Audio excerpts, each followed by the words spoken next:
आज के इस वीडियो में हम लोग पढ़ने वाले हैं मैथ्स। विद्यार्थियों का सबसे अगर हार्ड सब्जेक्ट पूछा जाए तो 99% विद्यार्थी बोलेंगे कि उनके लिए मैथ जो है सबसे हार्ड सब्जेक्ट है। और बिल्कुल यह सही भी है, क्योंकि मैथ्स बनाने के लिए काफ़ी दिमाग लगाना पड़ता है। साथ ही साथ हमें मैथ्स के सारे फॉर्मूले याद करने पड़ते हैं। और मैथ्स को समझने के लिए आपको चाहिए एक स्पेशल टीचर मैथ्स के लिए, तभी आप मैथ्स को सही ढंग से समझ पाएंगे और उन्हें हल कर पाएंगे। तो इस चैनल पर आपको मैथ्स के जितने भी डाउट हैं वो क्लियर किए जाते हैं और साथ ही साथ इम्पोर्टेंट क्वेश्चन जो है बताए जाते हैं जो एग्जाम में अक्सर पूछे जाते हैं।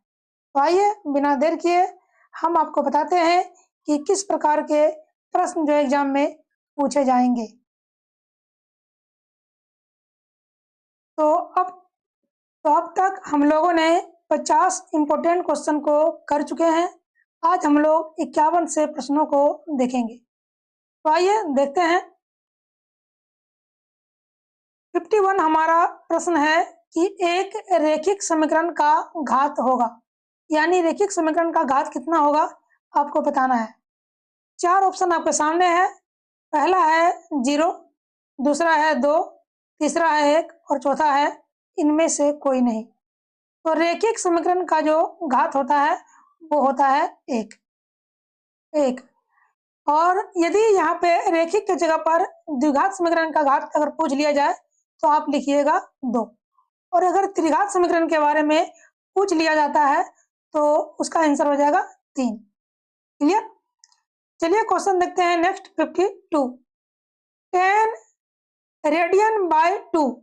हाँ, इसको हम पाई नहीं बल्कि रेडियन पढ़ेंगे, यानी त्रिकोणमितीय में ये जो पाई दिखने वाला इसे हम रेडियन पढ़ते हैं। तो रेडियन का जो मान होता है वो होता है 180 डिग्री। कितना होता है? 180 डिग्री, यानी कि 180 डिग्री। ठीक है, तो 10 रेडियन बाय 2 का मान कितना होगा? क्या 0 होगा, √3 होगा, 1/√3 होगा, या फिर अपरिभाषित? यानी ये जो साइन आप देख रहे हैं ये अपरिभाषित का साइन है। तो देखिए, अगर 180 को हम 2 से काट देते हैं तो हमारे पास कितना बचेगा? बचेगा 90। कितना बचेगा? तो बचेगा 90। ठीक है, और 10 90 का मान, 10 90 का मान कितना होता है? तो 10 90 का मान होता है हमारा कितना? तो अपरिभाषित। क्या हो जाएगा? अपरिभाषित। यानी 52 नंबर का जो राइट आंसर होगा वो ऑप्शन नंबर डी होगा। बिंदु 4, किस चतुर्थांश में है? प्रथम, द्वितीय, तृतीय या फिर चतुर्थ? तो बच्चे जो है वो ज्यादा कंफ्यूज हो जाते हैं। 4, 3 किस चतुर्थांश में होगा? कभी उसको लगता है कि ये द्वितीय में होगा, कभी लगता है कि तृतीय में होगा, और कभी तो लगता है भाई प्रथम या तो फिर चतुर्थ में होगा। तो आपको बता दें कि प्रथम चतुर्थांश में दोनों अंक जो है वो होता है प्लस वाला। अगर हमारे पास यहाँ पे जो नंबर दिया गया है अगर दोनों ही प्लस यानी कि धनात्मक वाला चिन्ह है तो वो हो जाएगा प्रथम। द्वितीय में क्या होता है? द्वितीय में पहला जो नंबर होता है वो होता है माइनस का और दूसरा जो होता है वो प्लस का। ठीक है, तृतीय में जो है वो दोनों माइनस का होता है साइन। ठीक है, और चतुर्थ में क्या होता है कि पहला होता है प्लस का और बाद वाला होता है माइनस का। तो जैसा कि आप देख रहे हैं 4 जो है वो प्लस में है और 3 जो है वो माइनस में है, यानी प्रथम जो नंबर है वो प्लस वाला है और सेकंड नंबर जो है वो माइनस वाला है। तो इसका राइट आंसर क्या हो जाएगा? तो इसका राइट आंसर हो जाएगा ऑप्शन नंबर डी, यानी कि चतुर्थ। ठीक है, उम्मीद है कि आपको समझ में आ रहा होगा। आइए क्वेश्चन नंबर देखते हैं 54। वृत्त के केंद्र पर बना कोण होगा? वृत्त के केंद्र पर कितना डिग्री का कोण बनता है आपको बताना है। चार ऑप्शन जो आपके सामने दिया गया है 90, 180, 360 या फिर 270। तो ऐसे क्वेश्चन में जो है बच्चे गलती करते ही करते हैं, क्योंकि उन्हें पता ही नहीं रहता है कि वृत्त के केंद्र पर बना कोण कितना डिग्री का होगा। तो चलिए आपको बता दें कि वृत्त के केंद्र पर जो कोण बनता है वो होता है 360 डिग्री का। कितना होता है? 360 डिग्री का। लेकिन यदि यहाँ पे अर्धवृत्त पूछा जाएगा तो उसका आंसर हो जाएगा 180। चलिए क्वेश्चन देखते हैं 55। 3, 5, 2, 5, 7, 5, 8, 5 का बहुलक होगा। तो सबसे पहले बहुलक का फॉर्मूला क्या होता है ये आपको याद होना चाहिए। चार ऑप्शन जो आपके सामने दिया गया है, तो बहुलक का मतलब होता है कि अधिकतम बारंबारता का चरमान। अधिकतम बारंबारता का मतलब हुआ कि अधिक बार कौन चर आया है और जो चर आया है वही बहुलक का मान होगा। जैसे कि हम यहाँ पे देखते हैं कि 5 जो है एक चर है और ये 3 बार नहीं बल्कि 4 बार आया हुआ है। देखिए एक बार यहाँ पे आया हुआ है 5, एक बार यहाँ पे आया है 2 बार, एक बार यहाँ पे है 3 बार और एक यहाँ पे कितना है तो 4 बार। यानी अधिकतम बारंबारता का जो चर मान होगा वो कितना हो जाएगा 5। इसीलिए इसका आंसर क्या हो जाएगा 5 हो जाएगा, यानी कि ऑप्शन नंबर सी हो जाएगा। ठीक है, चलिए क्वेश्चन देखते हैं 56। त्रिभुज ABC में AB एवं AC के मध्य बिंदु D एवं E इस प्रकार हैं कि DE समानांतर BC तथा BC बराबर 8 सेंटीमीटर, तब DE का मान होगा।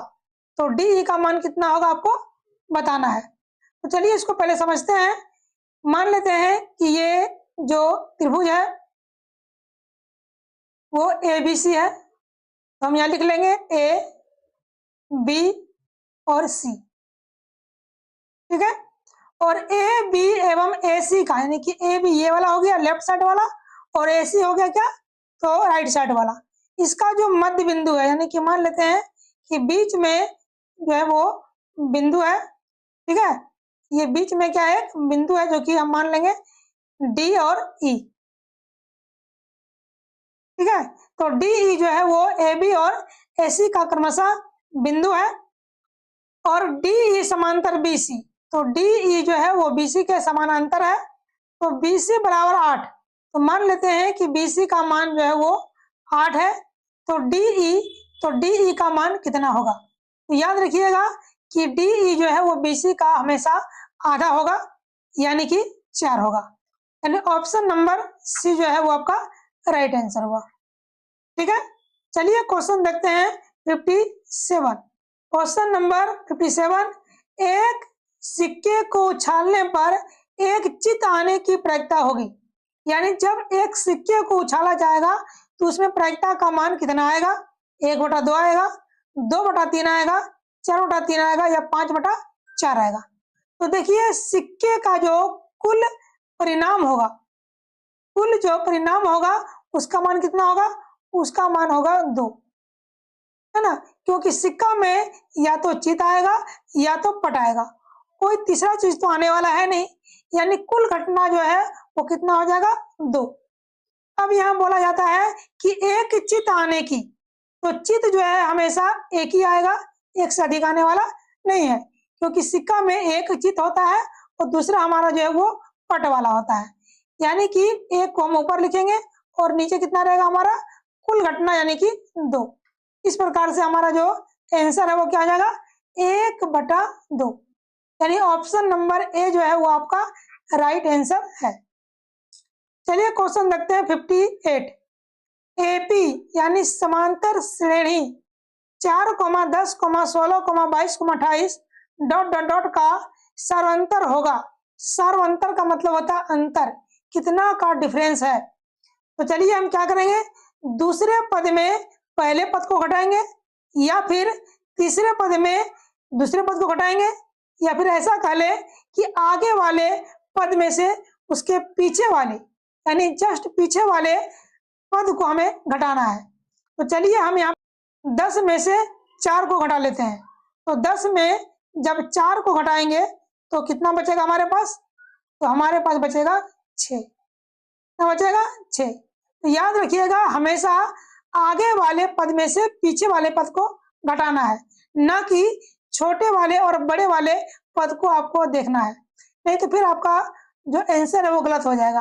क्योंकि हो सकता है कि ये 4 को यहाँ लिख दिया जाए और 10 को पहले लिख दिया जाए, तो आप 10 में से 4 नहीं घटाइएगा, बल्कि 4 में से 10 को घटाना है। तो इस प्रश्न का जो आंसर हमारा हो गया वो हो गया ऑप्शन नंबर बी। क्लियर? चलिए क्वेश्चन देखते हैं 59। दो समरूप त्रिभुज की संगत भुजाओं का अनुपात 4:9 है, तब उनके क्षेत्रफल का अनुपात होगा। जैसे कि यहाँ पे भुजाओं का अनुपात दिया गया है, तो जब भी भुजाओं का अनुपात दिया जाए और क्षेत्रफल का अनुपात पूछा जाए तो आप जो है इसका स्क्वायर कर दीजिएगा। क्या कीजिएगा? इसका स्क्वायर यानी कि वर्ग निकाल देना है। तो 4 का वर्ग कितना हो जाएगा? 16, और 9 का वर्ग कितना हो जाएगा? तो 81, यानी 16 बटा कितना? 81 हमारा आंसर हो जाएगा ऑप्शन नंबर बी। ठीक है। लेकिन यदि यहाँ क्षेत्रफल का अनुपात दिया गया हो और हमें भुजा का अनुपात पूछ लिया जाए तो आप इसका स्क्वायर नहीं बल्कि इसका अंडर रूट निकालिएगा, जिसका आंसर जो है वो 2:3 या 2/3 आएगा। ठीक है। चलिए क्वेश्चन नंबर देखते हैं हम नेक्स्ट 60। क्वेश्चन नंबर 60 कहता है कि 1/√3 बराबर होगा।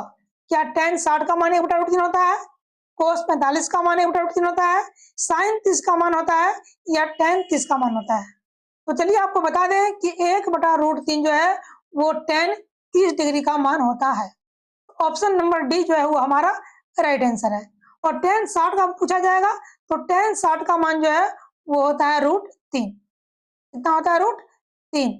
और cos 45 का अगर पूछ दिया जाए तो वो होता है 1/√2। कितना होता है? 1/√2। और sin 30 का पूछ दिया जाए तो 1/2 होता है। ठीक है। तो इसीलिए आपको जो है सब का मान जो है याद करना जरूरी है। तो चलिए आज हम लोग इतना ही देखेंगे।